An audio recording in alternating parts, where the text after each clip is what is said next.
Les doy nuevamente la bienvenida a este tiempo de estudio bíblico en el libro de Apocalipsis.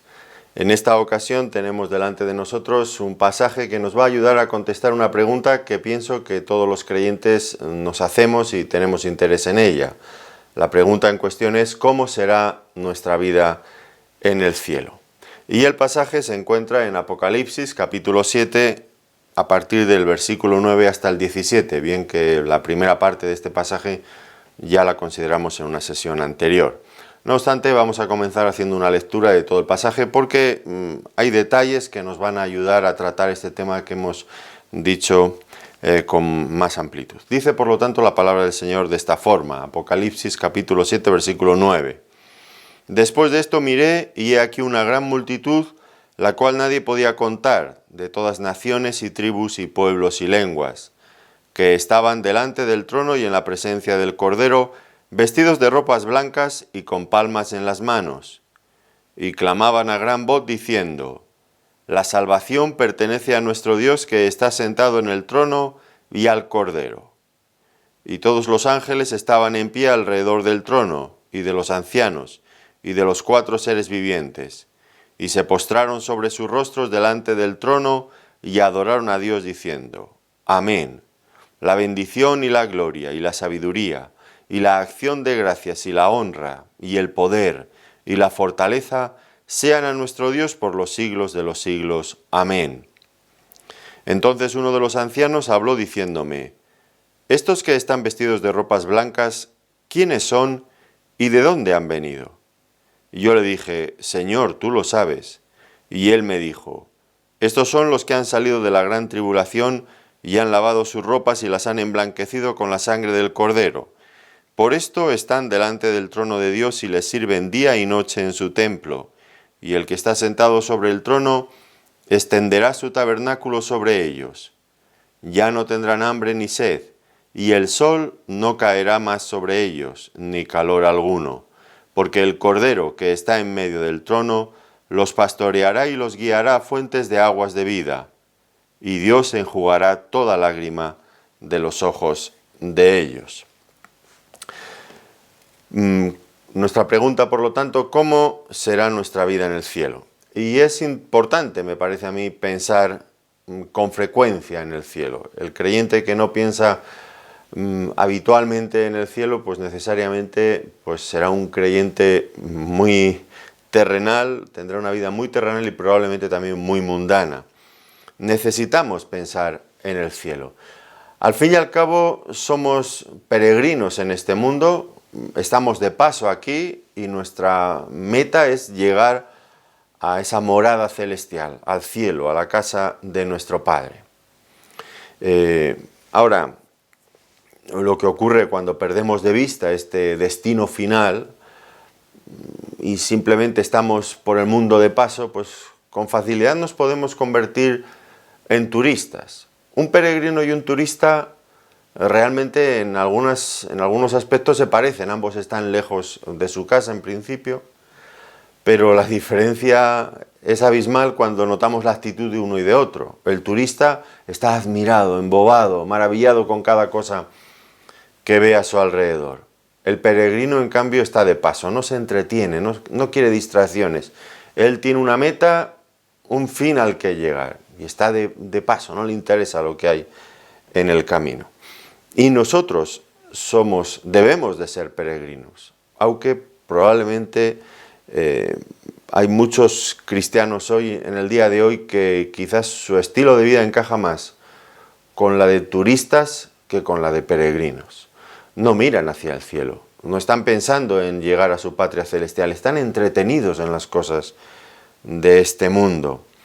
Y por lo tanto, si eso fuera cierto, pues aún se hace más urgente volver a mirar las glorias del cielo, pensar en cómo será nuestra entrada allí y nuestra estancia en ese hogar eterno que Cristo ha ido ya a prepararnos. Ahora, ¿cómo será el cielo? Bueno, pues algunas personas en religiones paganas pues dejan correr su imaginación e imaginan el cielo, lo imaginan como dando satisfacción a todos sus apetitos naturales. Así que, bueno, pues no sería de extrañar encontrar descripciones del paraíso celestial, pues como lugares donde habrá mucha comida en abundancia, vino en abundancia.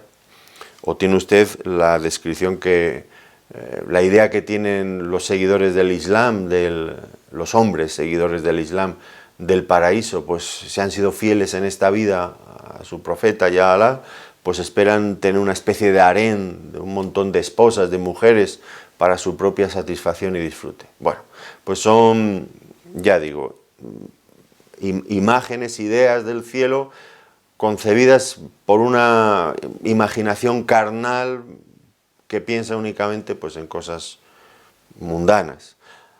De hecho, la única información precisa que tenemos del cielo no puede surgir nunca de la mente de ningún ser humano, porque ninguno hemos estado allí.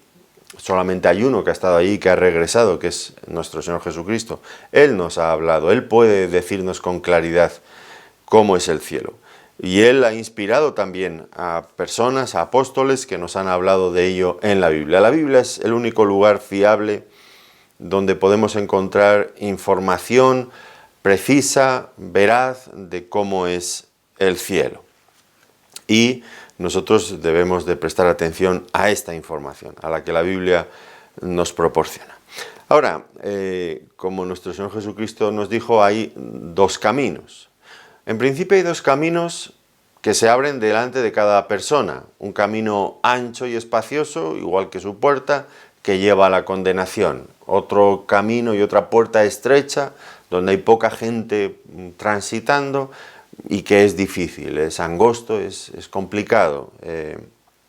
Pues uno lleva a la condenación, a la perdición eterna, y otro lleva a la vida eterna. Son dos caminos. Ahora, no es de esos dos caminos de los que yo querría hablar en esta ocasión. Entendemos que estos que están aquí, de los que acabamos de leer en este pasaje en Apocalipsis, han escogido el camino estrecho. ¿Y por qué lo sabemos? Pues lo sabemos porque nos dice que han lavado sus ropas y las han emblanquecido en la sangre del Cordero. Nos dice el versículo 14. Lo que viene a decirnos es que han entrado por la puerta estrecha, esa en la que nos tenemos que inclinar, que humillar ante Cristo, ante la cruz de Cristo, y confiar no en nuestros propios méritos. No podemos entrar al cielo erguidos, orgullosos, autosuficientes, confiando en lo que nosotros hemos hecho, sino confiando en el sacrificio de Cristo.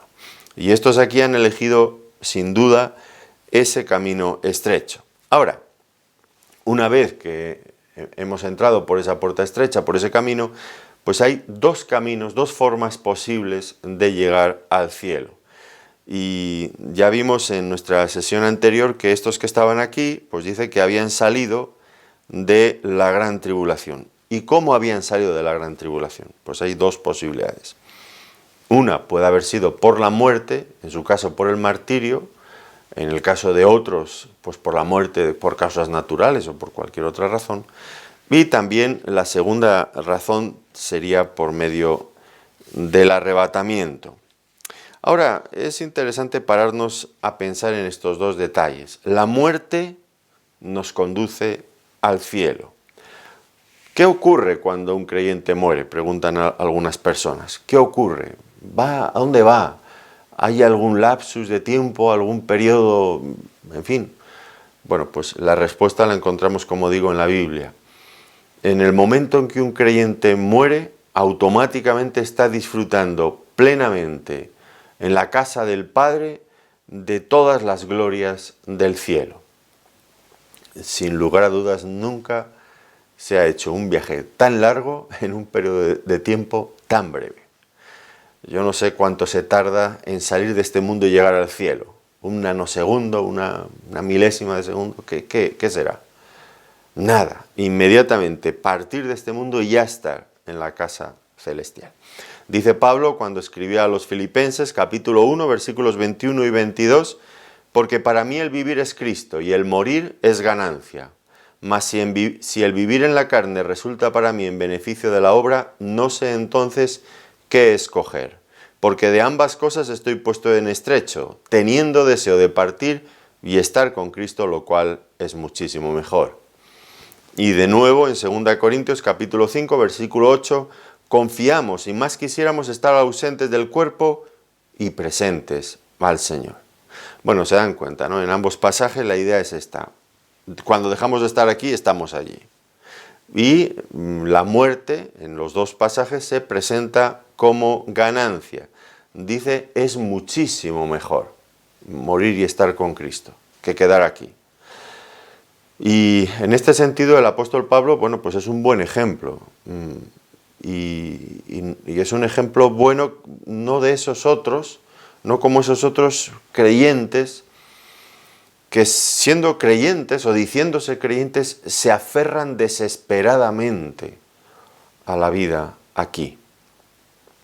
Y hacen todo lo posible por alargar una semana, un mes, unos meses su estancia aquí.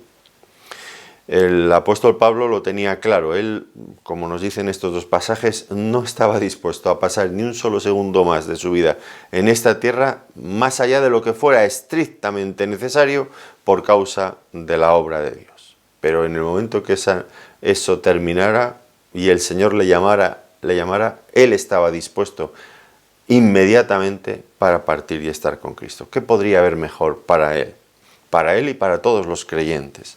La muerte, que para nosotros puede ser un trauma, y sí, en cierto sentido lo es, porque la muerte es algo antinatural, que se ha metido en este mundo de lado y no era el propósito inicial de Dios para el hombre, es una consecuencia directa del pecado. Pero aún así, gracias a Cristo que ha sacado a luz la vida y la inmortalidad por medio del Evangelio, la muerte ha cambiado por completo para nosotros. El Nuevo Testamento la describe como un sueño, dormir. Un sueño del que el Señor Jesucristo nos despertará el día de la resurrección. La muerte, por lo tanto, es trasladarnos de las tinieblas de este mundo a la luz gloriosa y admirable de Dios. Acabar ya nuestra lucha en este mundo y disfrutar de la victoria que Cristo ha conseguido para nosotros. Finalizar nuestro peregrinaje para entrar ya a la morada eterna, a la casa de Dios. Librarnos definitivamente ya de toda lágrima, de todo dolor, el fin de una larga jornada de trabajo, descansar, entrar en nuestro reposo eterno. Eso es el cielo y eso es a lo que y llegamos al cielo habitualmente por la muerte. Por lo tanto, tampoco debemos de mirar la muerte con ese terror que tendríamos antes, cuando no confiábamos en Cristo, ni teníamos la esperanza que nos ha ofrecido su Evangelio. Ahora, la muerte es una de las dos opciones. La otra opción, como he mencionado, es el arrebatamiento. El arrebatamiento también nos conduce al cielo. Y el apóstol Pablo, inspirado por Dios, habló, creo que por primera vez, de esta doctrina importante, el arrebatamiento. Dice en 1 Tesalonicenses, capítulo 4, versículos 14 al 17. Porque si creemos que Jesús murió y resucitó, así también traerá Dios con Jesús a los que durmieron en él. Por lo cual os decimos esto en palabra del Señor, que nosotros que vivimos, que habremos quedado hasta la venida del Señor, no precederemos a los que durmieron. Porque el Señor mismo, con voz de mando, con voz de arcángel y con trompeta de Dios, descenderá del cielo, y los muertos en Cristo resucitarán primero. Luego nosotros, los que vivimos, los que hayamos quedado, seremos arrebatados juntamente con ellos en las nubes para recibir al Señor en el aire, y así estaremos siempre con el Señor. El arrebatamiento. Como digo, esta multitud aquí en el cielo, en esta escena que se nos presenta en Apocalipsis, pues habían salido de la gran tribulación. Habían salido por medio de la muerte, habían salido por medio del arrebatamiento, pues el texto no nos lo dice. Claro, nosotros, si nos consideramos parte de esta multitud, pues desde luego vamos a preferir salir por el arrebatamiento que no tener que sufrir el régimen de la bestia, indudablemente. Pero, dejando a un lado nuestras preferencias, hay que decir que este pasaje no nos lo dice, simplemente nos dice que han salido de la gran tribulación y guarda silencio sobre todo lo demás. Bueno, pero seguimos con nuestro texto y una de las grandes verdades, la verdad más grande quizás de cuanto tenemos que decir en esta ocasión, es que en el cielo estaremos con Cristo. Y de hecho, si el cielo es cielo, si hay algo que hace maravilloso, único, inigualable el cielo, es la presencia del Señor. Si el Señor no estuviera, pues ya no sería interesante el cielo. Perdería todo su brillo, todo su atractivo. ¿Qué es el cielo? ¿Qué es la vida eterna? Bueno, el Señor Jesucristo contestó precisamente a esta pregunta. Dice en Juan, en el Evangelio de Juan, capítulo 17, versículo 3, dice: y esta es la vida eterna, que te conozcan a ti, el único Dios verdadero, y a Jesucristo a quien has enviado. ¿En qué consiste la vida eterna? ¿En qué consiste estar en el cielo? En que te conozcan a ti, el único Dios verdadero, y a Jesucristo a quien tú has enviado. Yo no sé si ustedes se hacen algunas veces preguntas, yo me las hago, y a veces me planteo, digo, ¿qué puede haber en el cielo? Piensan que el cielo va a durar toda la eternidad. No hay fin de tiempo. No hay como aquí nosotros en nuestra vida que decimos a los 80, a los 90, a los 70, pues me muero, por causas naturales, porque el cuerpo se va desgastando, y entonces uno planifica su vida pensando, pues es que la planifica, en que hay un fin, que es un muro insoslayable que está ahí y con el que no podemos pasar más adelante, que es la muerte. Y entonces hacemos una planificación. Y aún así algunas veces usted no encuentra personas mayores ya que están aburridas de todo en la vida. Pues es frecuente, ¿verdad? Y yo me pregunto, ¿y qué podremos hacer en el cielo? ¿Qué habrá en el cielo para que no nos aburramos?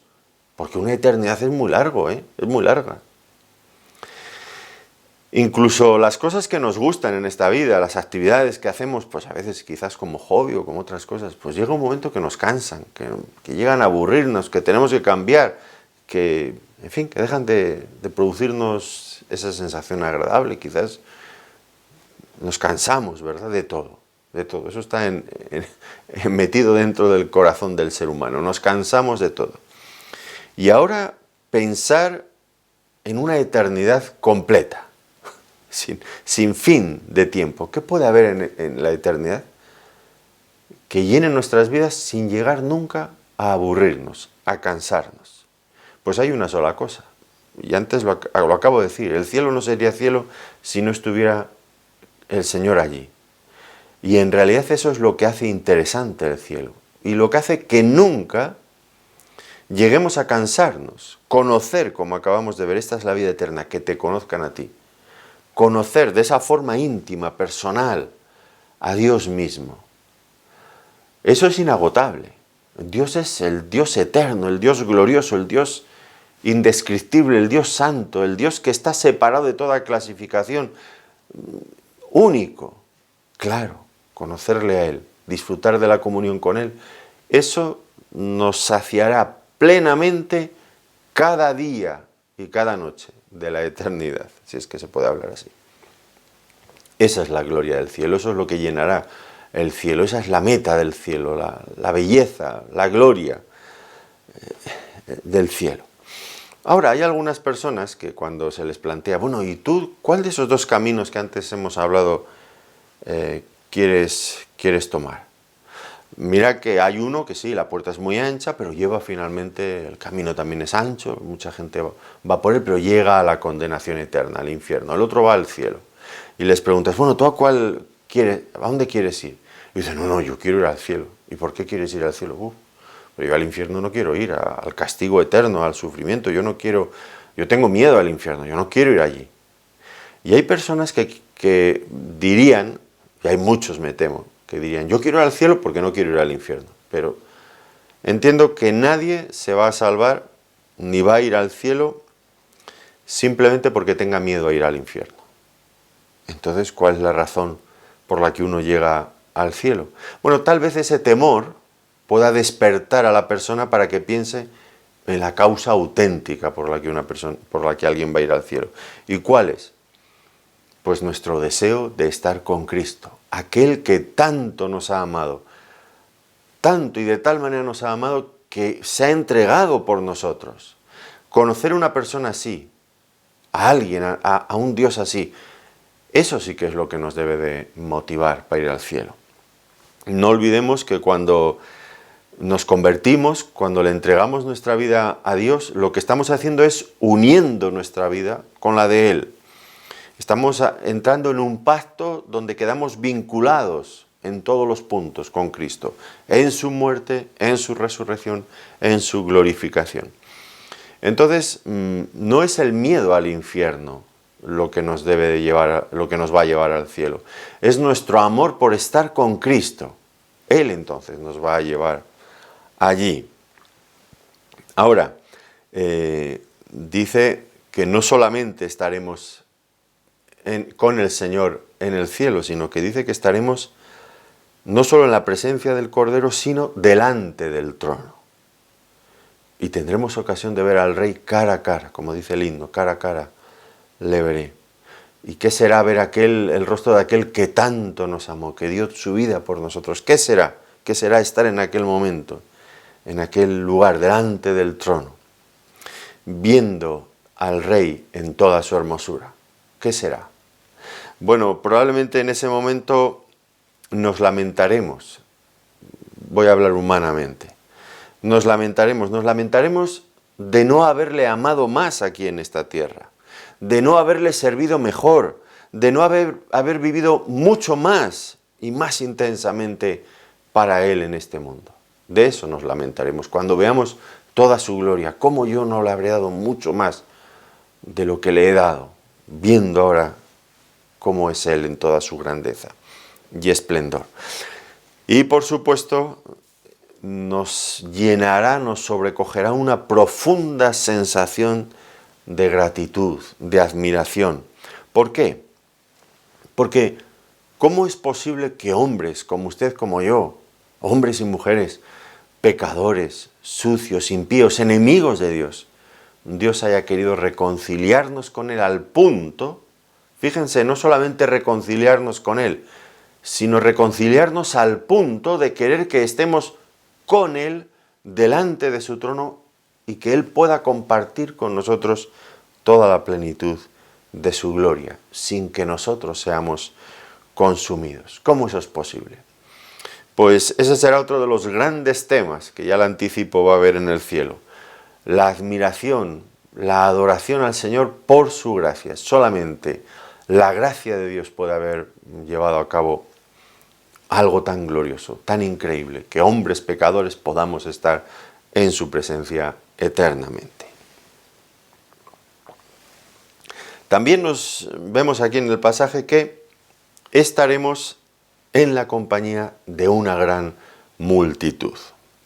Una gran multitud. Dice que los redimidos venían de todas naciones y tribus y pueblos y lenguas. Pero no solamente había una enorme compañía de hombres, también nos dice que todos los ángeles, que eran una multitud también, y los 4 seres vivientes también se unían en esa misma adoración, todos juntos, delante del trono. Por lo tanto, en el cielo no vamos a estar solos, se acabó la soledad. Vamos a estar muy acompañados. Allí volveremos a encontrarnos con aquellas personas que amábamos y que confiaron en el Señor y que se adelantaron en su llegada al cielo. Allí podremos estar seguro que con amigos, familiares.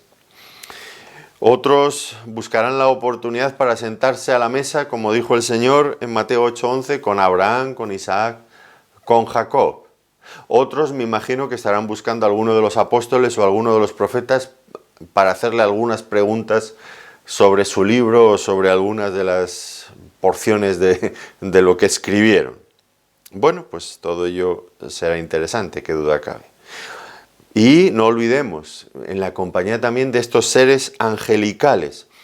Son seres con mentes superiores, seres que llevan mucho tiempo en el cielo, yo no sé cuánto, pero tienen también tanto que contarnos de Dios, tanto.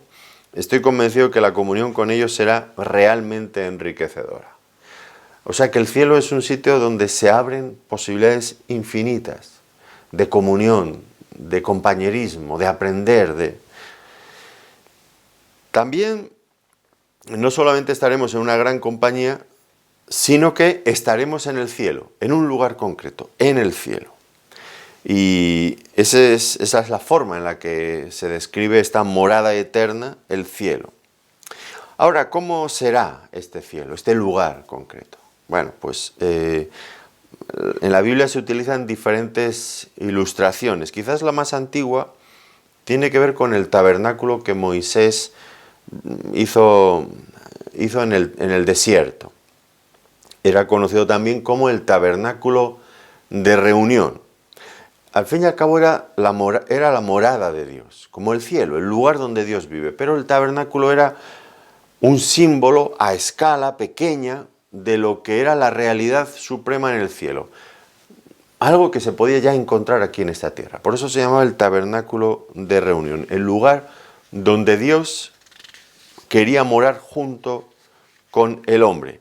Y es curioso porque en este pasaje se hace nuevamente referencia precisamente al tabernáculo. Nos dice, y el que está sentado sobre el trono extenderá su tabernáculo sobre ellos, dice el versículo 15.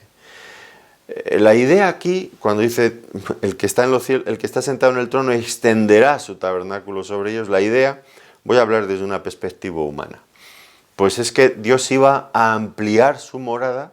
La idea es esta, para acoger también a todos los creyentes que estaban llegando al cielo. Algo parecido a lo que dijo el Señor Jesucristo. Recuerdan ustedes en Juan, en el capítulo 14, versículos 1 y 2. No se turbe vuestro corazón. Creéis en Dios, creed también en mí. En la casa de mi Padre muchas moradas hay. Si así no fuera, yo os lo hubiera dicho. Voy pues a preparar lugar para vosotros. Dios extendiendo su tabernáculo para que nosotros podamos morar con Él en su casa celestial. Ahora, aquel tabernáculo en el desierto, que se llama, como digo, tabernáculo de reunión, ilustraba también las dificultades que había para que un hombre pudiera llegar a estar en la presencia de Dios. Para empezar, recordarán que en ocasiones, por ejemplo en Éxodo capítulo 33 y versículo 7, a Moisés se le ordena que levante el tabernáculo y lo instale fuera del campamento. ¿Por qué? Porque el pueblo había pecado. Y este era uno de los el problema fundamental que impedía la plena comunión entre Dios y los hombres. Por otro lado, luego ya dentro del tabernáculo, el orden, las ordenanzas, cómo funcionaba todo allá adentro, también daban a entender estas mismas dificultades. Recuerdan que solamente una de las 12 tribus, la tribu de Leví y los sacerdotes levitas, podían entrar en el servicio a Dios en el tabernáculo, a su casa. Los levitas se quedaban más afuera, los sacerdotes entraban un poco más adentro y el sumo sacerdote era el único, y una vez al año, que podía entrar hasta el lugar santísimo, que simbolizaba aquel lugar santísimo con el arca, el lugar del trono de Dios, el mismo cielo, la esencia misma del cielo. ¿Cuántas dificultades para llegar hasta allí?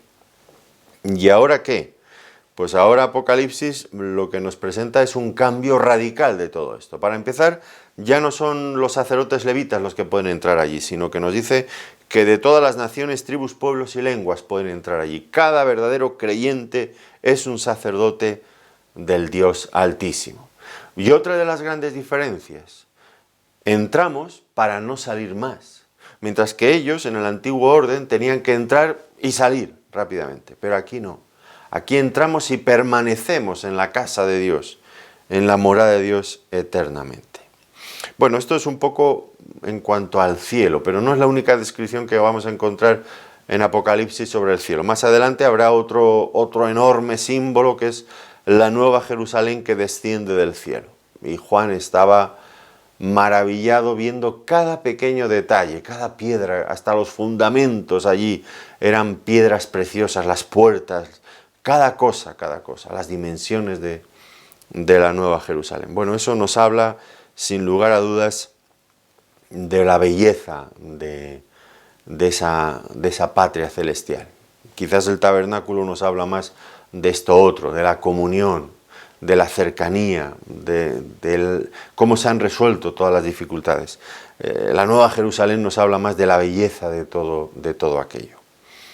Y cuando lleguemos a esos pasajes, en el capítulo 21, versículos del 9 a 27, allí vamos a encontrarnos con Juan con grandes dificultades, porque estaba volviéndose loco, bueno, es una forma de hablar, ustedes me entienden, volviéndose loco, buscando las palabras para poder transmitir toda la belleza de aquello que había visto en su visión.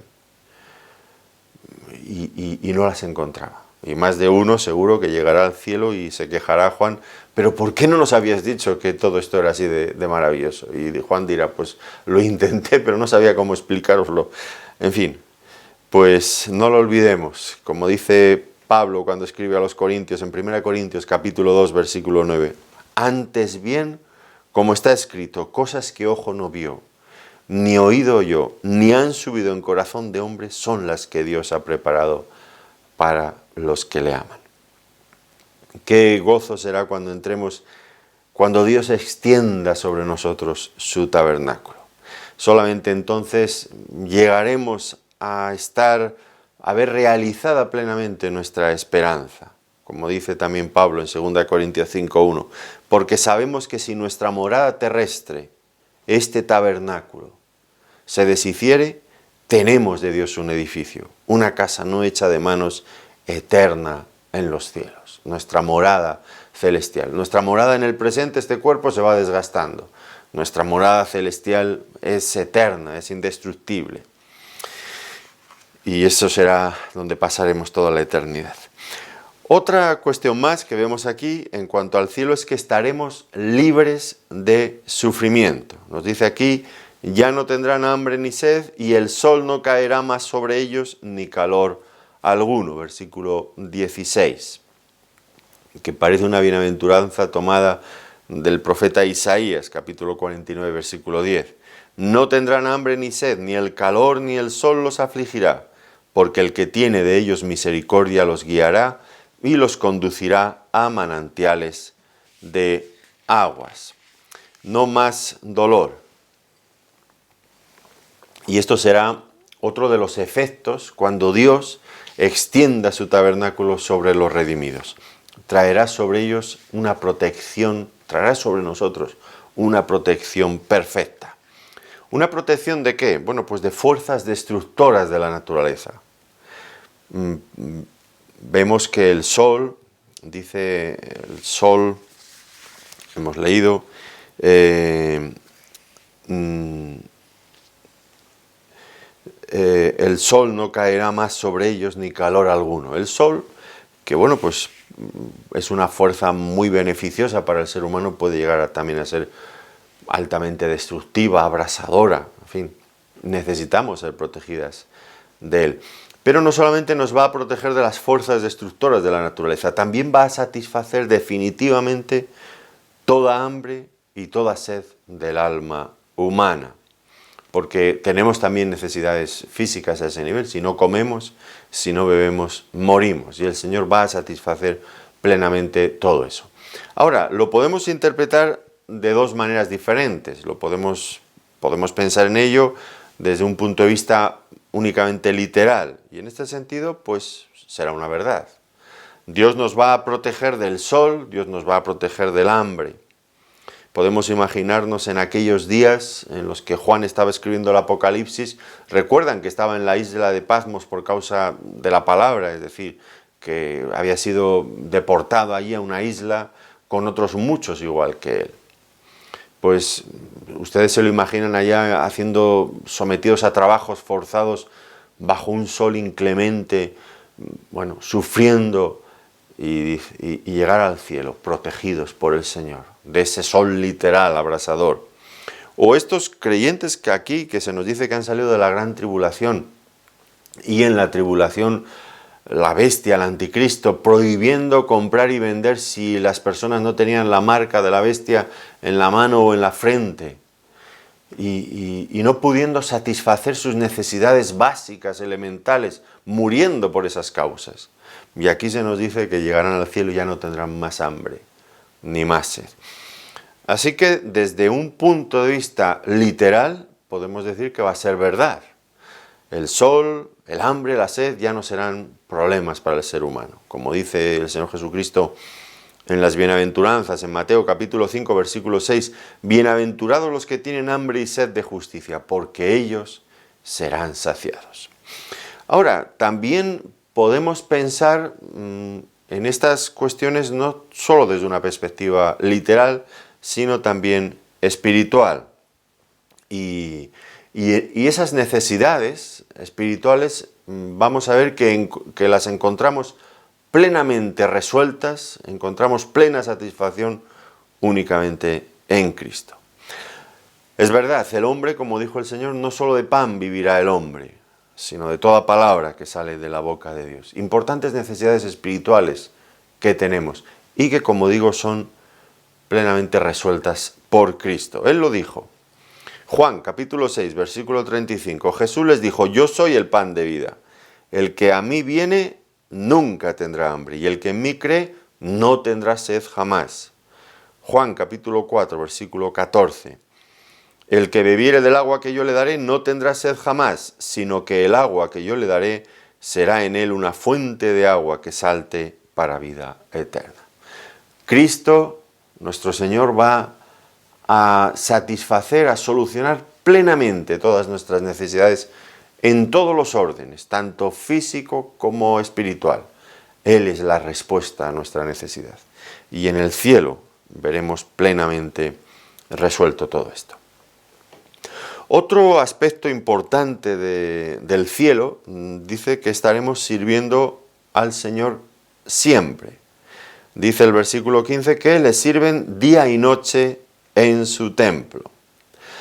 Ahora, como ya hemos notado, pues ya no son sacerdotes de la tribu de Leví, sino que son de todos los pueblos los que sirven a Dios, y le sirven en su templo, como hemos mencionado ya, sin necesidad de salir de allí, siempre sirviéndole en su santuario. Ahora, esto puede resultar extraño a algunos que han imaginado el cielo como un lugar de, digamos, de santa inactividad, como una especie de jubilación. Yo ya he trabajado mucho en esta vida, ahora tengo que dedicarme a descansar. O como unas vacaciones sin fin. Algunos piensan en el cielo así, de esa manera. Yo creo que eso sería terriblemente aburrido, ¿no? Eso sí que nos aburriría. Bueno, en todo caso, no es así el cielo. Por lo menos no es así como se nos describe aquí. Dice que no hay idea más lejos de la realidad. Dice aquí que le servirán día y noche. Servicio día y noche, no algunos ratos, día y noche, todo el tiempo. Por supuesto, este servicio ya no se basará como en el antiguo orden, en el tabernáculo o en el templo. Era un servicio que consistía en ofrecer animales en sacrificios a Dios. No tiene nada que ver con esto, en principio, puesto que el sacrificio válido ya ha sido realizado por nuestro Señor Jesucristo. Aquí el servicio guarda relación con lo que era la esencia, en el fondo, de aquellos sacrificios. ¿Cuál era el propósito? Bueno, el propósito de todos aquellos sacrificios tenía mucho que ver con la adoración a Dios. Y esta es la meta y el propósito de la vida del ser humano. La meta y el propósito de la vida del ser humano. Conocer y adorar a su Dios, a su Creador, a nuestro Salvador. Y por fin en el cielo lo podremos hacer plenamente, libres ya del pecado, libres ya de cualquier carga, de cualquier obstáculo, disfrutando plenamente en su presencia. Ahora, en cuanto a las características de este servicio, podemos decir varias cosas. En principio, decir que es un servicio voluntario, por amor, libre de otros motivos mezclados como la envidia, la competitividad, libre de interrupciones, de remordimientos, de preocupaciones, de cualquier sombra de pecado. Será un servicio por amor en plenitud, sin dificultades, sin obstáculos. Estará, como he dicho, relacionado con la adoración, pero entiendo que habrá muchas áreas en las que tendremos ocasión de demostrar nuestro amor por el Señor. Probablemente habrá mucho que ver con administración, con gobierno dentro del reino de Dios. Ustedes recuerdan aquellas parábolas cuando el Señor hablaba en Lucas, estoy buscando ahora Lucas 19:11, la parábola de las 10 minas, bueno, que habían producido, pues según iban presentándose con los resultados de lo que habían producido aquellas minas, el Señor les dice: bien, buen siervo, por cuanto en lo poco has sido fiel, tendrás autoridad sobre 10 ciudades. Pues probablemente nuestro servicio allí tenga que ver con la administración, con el gobierno de ciertas partes, que no sé cómo describir ahora, del reino de Dios en esa etapa. Por supuesto, será un servicio que nunca llegará a ser monótono o aburrido, todo lo contrario. Será un servicio además llevado a cabo sin dolor ni fatiga. Y con esto quiero decir que ya se habrá terminado, evidentemente, pues aquella maldición que pesaba sobre Adán y sobre la raza que descendió de él, los hombres sin Cristo, sin el nuevo Adán. Con el sudor de tu rostro comerás el pan. Eso ha sido así siempre y sigue siéndolo así. Con el sudor, no es fácil la vida de nadie. Y ahora vemos en cambio que trabajan, les sirven en el cielo día y noche sin cansancio. Ya no hay esa maldición de Adán. Y les servirán día y noche. Y de hecho, podríamos hablar diciendo que toda la eternidad será tiempo insuficiente para agradecer y para servir a aquel que dio su vida por nosotros y que consiguió tan grandes maravillas para nosotros. Ahora, quiero matizar también algunas cosas sobre esta cuestión del servicio. Y es que la palabra de Dios nos enseña también que nuestra capacidad para el servicio en la eternidad estará condicionada por nuestro servicio aquí, en la vida presente, en este momento. Hay una estrecha relación. Lo que hacemos aquí nos capacita para servir más y disfrutar más o menos allí en el cielo. Por supuesto, no va a haber nadie en el cielo que no va a servir al Señor y no va a haber nadie en el cielo que no va a disfrutar. Pero es un hecho que no todos en el cielo seremos iguales. No todos tendremos las mismas capacidades. ¿Y por qué? Bueno, pues porque no todos hemos invertido nuestro tiempo de la misma manera en el reino de Dios. No todos hemos invertido nuestras vidas de la misma forma en la vida, en el reino de Dios. ¿Recuerdan lo que acabo de mencionar, la parábola de las minas? Bueno, pues había algunos que habían sido fieles, otros más, otros menos. Los talentos también. El Señor Jesucristo exhortó a haceros tesoros en el cielo. Haceros tesoros en el cielo. Y esta es una pregunta, una cuestión interesante. ¿Cómo me hago yo un tesoro en el cielo? Bueno, muchas veces nos afanamos por cosas de esta vida. Y son cosas que no nos vamos a poder llevar de aquí. Van a quedarse aquí. Pero hay cosas que sí que nos podemos llevar al cielo. Esos son los tesoros. ¿Y qué nos podemos llevar al cielo? Pues todos aquellos progresos en nuestro carácter como creyentes, todos aquellos avances hacia la madurez para parecernos cada vez más a nuestro glorioso Señor Jesucristo, eso por supuesto que nos lo llevaremos. Todo lo que hayamos aprendido de la palabra de Dios, de la voluntad de Dios, todo el tiempo y todo el esfuerzo invertido en el servicio, en la obra, en el reino de Dios, todo eso, ese tipo de obras son, cuando dice Apocalipsis, sus obras con ellos siguen. Claro que nos acompañarán. Nos acompañarán y formarán en nosotros un carácter que nos permitirá pues disfrutar plenamente o más plenamente en el reino de Dios. Y esto es a lo que deberíamos de aspirar. Y hay que prepararnos ya ahora aquí. Como he dicho antes, cuando lleguemos al cielo y veamos al Señor en toda la hermosura y la grandeza que Él tiene, pues nos lamentaremos de no haber entregado más para el Señor. Ahora, ¿qué criterios seguirá el Señor para valorar nuestro servicio en el presente? Esta también es una pregunta importante y tal vez podríamos pensar, es que no sabemos qué criterios va a seguir. Sí lo sabemos. Lo sabemos porque Él mismo nos los ha explicado en su palabra. En primer lugar, fíjense, porque es importantísimo. El Señor valorará la fidelidad a Dios y a su palabra en todo el servicio que hayamos hecho para Él. La fidelidad a Dios y a su palabra, ambas cosas son la misma, porque Dios manifiesta lo que es a través de su palabra. Muchas veces servimos a Dios como a nosotros nos da la gana. Y lo que no nos gusta lo descartamos de la palabra de Dios. Y venimos ya con nuestra, bueno, esto hay que interpretarlo, esto hay que darle la vuelta para hacer lo que nosotros queremos. No. Dios valora el servicio hecho con fidelidad, de acuerdo con su palabra, no como a nosotros nos ha dado la gana, como nosotros nos apetecía, como nosotros imaginamos. No, la fidelidad a Dios conforme a su palabra. En este sentido hay que decir que Dios valora la fidelidad, no el éxito de nuestro ministerio aquí en este mundo, que muchas veces son cosas que no van juntas.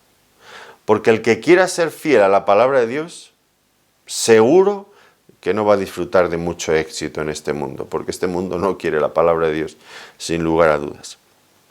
Es la fidelidad a la palabra de Dios. En Mateo capítulo 25, déjenme un momento que busque la expresión exacta allí. Mateo capítulo 25, el versículo 21, en otra parábola allí, la parábola de los talentos, dice: bien, dijo el Señor, bien, buen siervo y fiel. Y fiel. Sobre lo poco has sido fiel, sobre lo mucho te pondré. Entra en el gozo de tu Señor.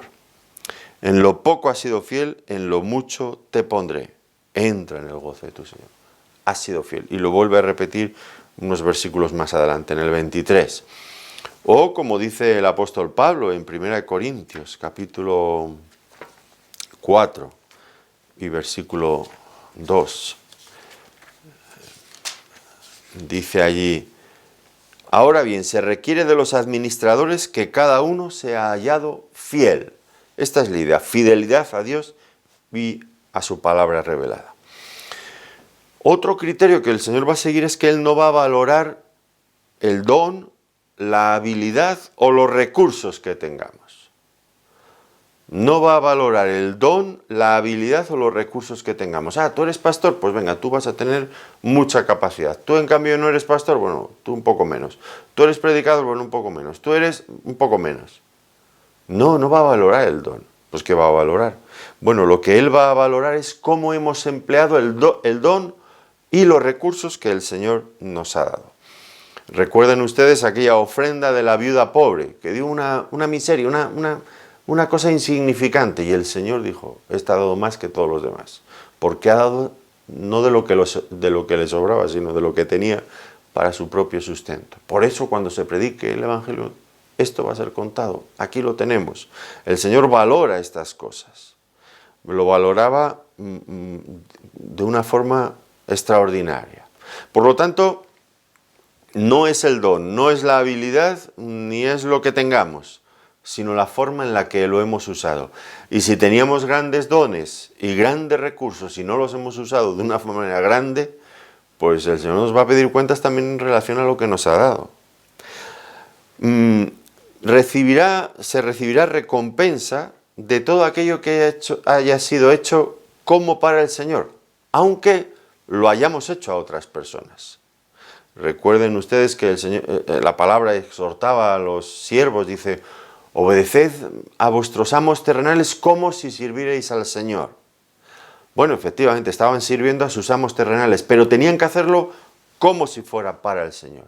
Ya sea que comáis o que bebáis, hacedlo todo para la gloria del Señor. Cada pequeño detalle en la vida cotidiana tiene que ser hecho para la gloria del Señor. Y eso es lo que el Señor recompensa. Eso es lo que el Señor ve. La idea es que no tenemos que estar pendientes del ojo humano. Esa sería la clave de la exhortación que hace Pablo al principio, ¿no? Lo hacemos no porque nos ven, sino porque lo hacemos para el Señor, que siempre nos ve. No porque nos ven otros, sino porque lo hacemos para el Señor y el Señor lo ve todo. Cuando hacemos las cosas para ser vistos por otros, ya quedamos automáticamente sin recompensa eterna, porque ya hemos recibido nuestra recompensa aquí. ¿Qué era lo que queríamos? Que otros nos vieran, que otros nos alabaran, que otros pensaran de nosotros bien. Pues ya tenemos la recompensa que queríamos, ya está. Lo hemos hecho para ellos, ellos ya nos han visto. ¿Recuerdan ustedes en el Sermón del Monte, en Mateo, en el capítulo 6, versículos en el 2, en el 5 y en el 16, cuando el Señor habla de la limosna, cuando habla de la oración, cuando habla del ayuno? Y aquellos hombres hacían todos los fariseos para ser vistos por los demás. Dice el Señor, ya tienen su recompensa. Es lo que hacemos para el Señor, en la intimidad, con el corazón, no para ser vistos por otros, no buscando el aplauso de las personas. Y lo que importa no es cómo evaluamos nosotros ese servicio, o cómo lo evalúan otros, sino cómo lo valora el Señor. En este sentido también el apóstol Pablo lo tenía claro. Dice allí en 1 Corintios también, en el capítulo 4, versículo 3, yo en muy poco tengo el ser juzgado por vosotros, o por tribunal humano, ni aun yo me juzgo a mí mismo, porque aunque de nada tengo mala conciencia, no por eso soy justificado, pero el que me juzga es el Señor. No juzguéis nada antes de tiempo. Así que no juzguéis nada antes de tiempo hasta que venga el Señor. Es el juicio que nos interesa. Antes hablaba del éxito. El éxito es un concepto muy humano, pero puede no coincidir, fácilmente no va a coincidir el éxito humano con lo que el Señor valora. Y lo que nos debe de importar es lo que el Señor valora, no lo que nosotros valoramos u otros valoran de nosotros. Y notar también que el Señor premiará la perseverancia. Muy importante, no basta con comenzar bien, es importante, es necesario proseguir hasta el fin. La perseverancia, como dijo el Señor en la parábola del sembrador, da fruto con perseverancia, aquella semilla que había caído en buena tierra. Da fruto con perseverancia, la perseverancia. No personas que tienen unos arranques muy explosivos y un día están muy animados para hacer cosas para el Señor y luego ya otro día no puedes contar con ellos para nada y se olvidan de todo y hoy están, mañana desaparecen. No, la perseverancia, la constancia. Son cosas que el Señor valora. Entonces, nuestra capacidad de servirle en el cielo vendrá condicionada por cómo nos hemos empleado en esta vida presente. Y el Señor valora estas cosas que estamos diciendo de esta manera. Otra cosa más importante en el cielo es que seremos consolados de todo dolor. Dice, y Dios enjugará toda lágrima de los ojos de ellos. Dios nos hará olvidar, Dios nos consolará todas las experiencias amargas por las que hayamos pasado en este mundo. No necesariamente que olvidaremos en el sentido de que nunca tendremos constancia de que eso nos ha pasado. No, seguramente no sea eso, sino más bien que ya ninguna cosa nos podrá producir tristeza. Ahora hay heridas que todavía llevamos con nosotros, de cosas que nos han hecho, que nos han dolido mucho, pero que ya no nos duelen, porque Dios nos ha sanado. Pues algo así entiendo, creo que será seguramente la idea. Y es que ya en el cielo no va a haber ninguna cosa que nos produzca dolor de ningún tipo, ni físico, ni mental, ni espiritual. Todo eso se terminará. Entraremos en nuestro descanso, en nuestro reposo eterno. El cielo no va a ser un lugar donde constantemente seremos sobresaltados por las sirenas de las ambulancias, de la policía, de los bomberos, por supuesto que no, por supuesto que no. El cielo está libre de cuarteles de policía, de ejércitos, no hay hospitales, no hay médicos, no hay epidemias, no hay alarmas de todo eso. Nadie más tendrá que ver a ninguna otra persona viendo cómo se va desvaneciendo y huyendo de él su vida. Esas personas que tienen estas enfermedades, Alzheimer y cosas similares, ¿no? Que la vida se les va. Y lo que han sido ya no recuerdan nada, ni puedes mantener una conversación. Todo eso desaparecerá. En el cielo no habrá nada de todo eso. ¿Cuál habría sido la experiencia de esta multitud aquí en Apocalipsis 7? que acaban de salir, dice, de la gran tribulación. Se terminó todo su sufrimiento. Podemos imaginar un mayor contraste, estar en la tribulación, sufriendo por mil y una cosa, entrar en el cielo y terminarse de repente. ¿Puede haber un cambio, un contraste mayor que este, de la gran tribulación al cielo? Y el Señor pues hará eso. Como diría Pablo en Romanos, en el capítulo 8, versículo 18, pues tengo por cierto que las aflicciones del tiempo presente no son comparables con la gloria venidera que en nosotros ha de manifestarse. Por mucho que aquellos sufran en la gran tribulación, por mucho que tengamos que pasar nosotros, las aflicciones del tiempo presente no son comparables con la gloria venidera que en nosotros ha de manifestarse. Y otro punto más, este ya el último, tiene que ver con que seremos cuidados por el Señor. Dice en el versículo 17, porque el Cordero que está en medio de ellos los pastoreará y los guiará a fuentes de aguas de vida.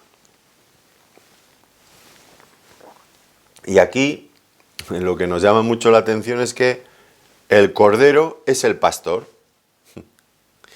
El Cordero que está en medio de ellos los pastoreará. El Cordero es el pastor. Bueno, pues desde luego que en la Biblia no hay nada que haya sido dejado al azar o a la casualidad o haya sido una equivocación, ni mucho menos.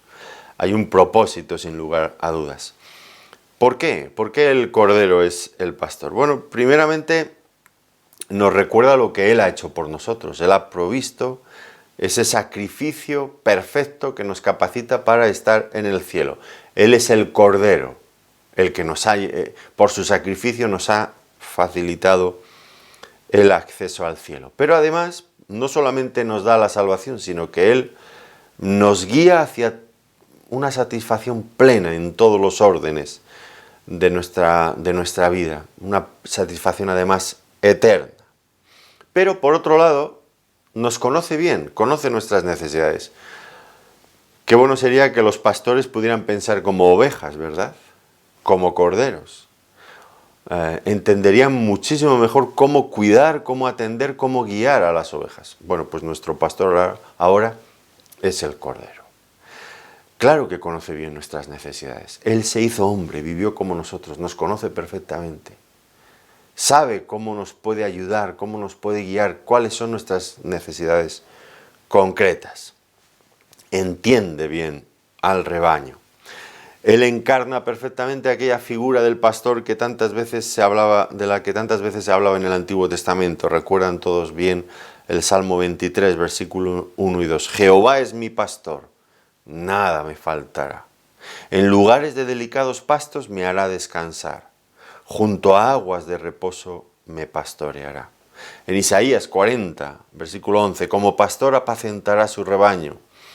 En su brazo llevará los corderos y en su seno los llevará.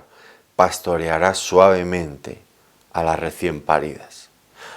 Conoce bien a las ovejas, claro que sí. El Señor Jesucristo ya lo dijo, yo soy el buen pastor. El buen pastor su vida da por las ovejas. Seremos cuidados por el Señor. Bueno, el cielo es sin duda un lugar maravilloso, al que ya tenemos ganas de llegar. Y hemos estado viendo algunas cosas que realmente son formidables. Los creyentes estaremos delante del trono, que nos habla de victoria. Nos habla de que Dios ha cumplido finalmente todas sus promesas. Nada ni nadie nos puede separar del amor de Cristo. Estaremos delante del trono. Nos ha dicho también que le sirven día y noche en su templo. Y desde luego esto cuando pensamos en ello no encontramos un ministerio, un honor más alto que servir al Dios eterno en su mismo templo, día y noche. El Cordero estará en el trono y los pastoreará. Nos habla de esta seguridad eterna bajo su protección. Ya no tendrán hambre ni sed. Y esto nos habla de satisfacción plena, abundante, eterna. Dios enjugará toda lágrima de los ojos de ellos. Ya habrá un gozo perfecto y perpetuo. Los guiará a fuentes de aguas de vida. Que tiene que ver como veremos más adelante en el libro de Apocalipsis, con esa inmortalidad perfecta que disfrutaremos juntamente con el Señor. La inmortalidad, la eternidad en cualquier otra circunstancia sería sería el infierno. Estar sin Cristo, estar sin estas cosas, pero teniendo todo esto, el cielo es la mayor de todas las delicias. Desde luego, tenemos deseos de partir y estar con Cristo, como diría el apóstol Pablo. Aunque por el momento el Señor ha decidido dejarnos aquí, por el tiempo que sea, porque tiene otros planes. Pero por nuestra parte debemos de estar siempre listos, mirando hacia nuestra meta celestial, esa morada eterna que el Señor ha ido a prepararnos. He comenzado diciendo que el creyente que no piensa en el cielo es un creyente que necesariamente ha de vivir una vida muy terrenal y muy mundana. ¿Cómo nos cambiaría si ya en el presente estuviéramos siempre preparándonos para nuestra entrada en el cielo? Lo cual no implica dejar de hacer las cosas que tenemos que hacer aquí, pero sí dar un nuevo enfoque a nuestras vidas. Que el Señor nos ayude a cada uno de nosotros a vivir de esta forma, pensando de esta manera, sintiendo de esta manera, preparándonos ya para nuestro encuentro con el Señor y para nuestra morada definitiva. Que el Señor les bendiga muy ricamente y una vez más muchas gracias por su atención y por acompañarnos en este tiempo.